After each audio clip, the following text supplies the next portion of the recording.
इंतजार का फल। इंतजार का फल मीठा होता है।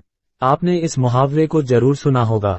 चलिए आज हम इस कहानी से जानते हैं कि इसका मतलब क्या होता है। इस कहानी में बताया गया है कि तारों को कैसे ईर्ष्या का भाव उत्पन्न होता है और श्री नारद मुनि उनको कैसे इस मुहावरे का अर्थ समझाते हैं। यह अत्यधिक सुंदर और प्रेरणादायक कहानी है। आप इसे पूरा जरूर देखें।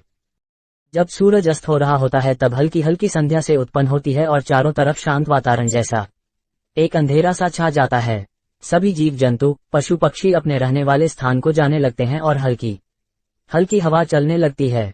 हम जब आसमान की ओर देखते हैं तो सूर्य अस्त होता रहता है, तभी आसमान में तारे टिमटिमाने लगते हैं।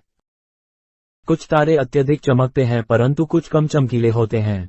अधिक चमकने वाले तारों पर हमारी नजर जल्दी पहुंचती है परंतु कम चमकने वाले तारों पर हमारी नजर बहुत कम ही जाती है, इसलिए हम उन पर ध्यान नहीं दे पाते और उनकी सुंदरता फीकी होती जाती है।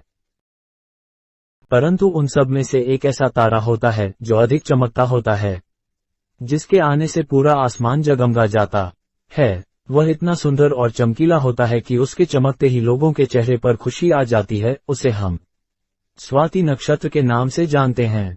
अत्यधिक चमकीला और सुंदर होता है, जिसके आने से लोग खुश हो जाते हैं। इसीलिए बाकी के नक्षत्र स्वाति नक्षत्र से ईर्ष्या करते हैं और अपनी इस ईर्ष्या की कथा को श्री नारद मुनि को बताते हैं। नारद मुनि उन सभी तारों को समझाते हुए कहते हैं कि देखो, जो भी इंतजार करता है उनकी जजकार संसार में होती है और मुझे लगता है कि आप लोगों में धैर्य नहीं है, इसीलिए आप लोग संध्या काल में होते ही तुरंत चमकने लगते हैं। लेकिन स्वाति नक्षत्र अत्यधिक समय के बाद आसमान में निकट आता है, तभी उसकी चमक इतनी अधिक होती है, तभी सभी लोग के चेहरे पर मुस्कान आती।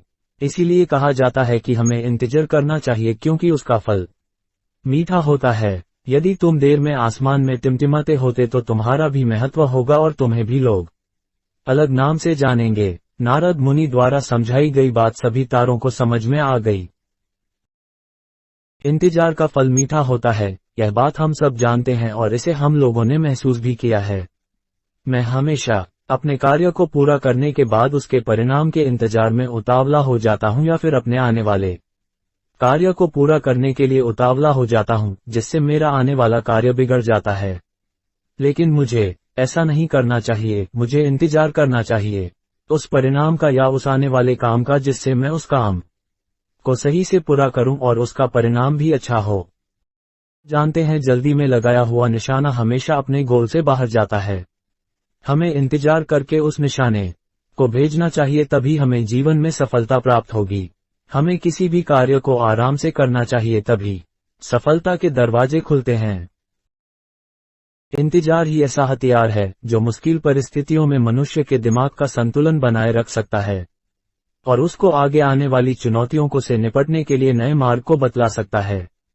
बड़े बड़े महात्मा और महापुरुषों के द्वारा भी बताया गया है कि हमें भी किसी कार्य में सफलता पानी है तो उसे चिंता मुक्त होकर करना चाहिए और सब्र रखना चाहिए। परिणाम की सफलता अवश्य मिलेगी।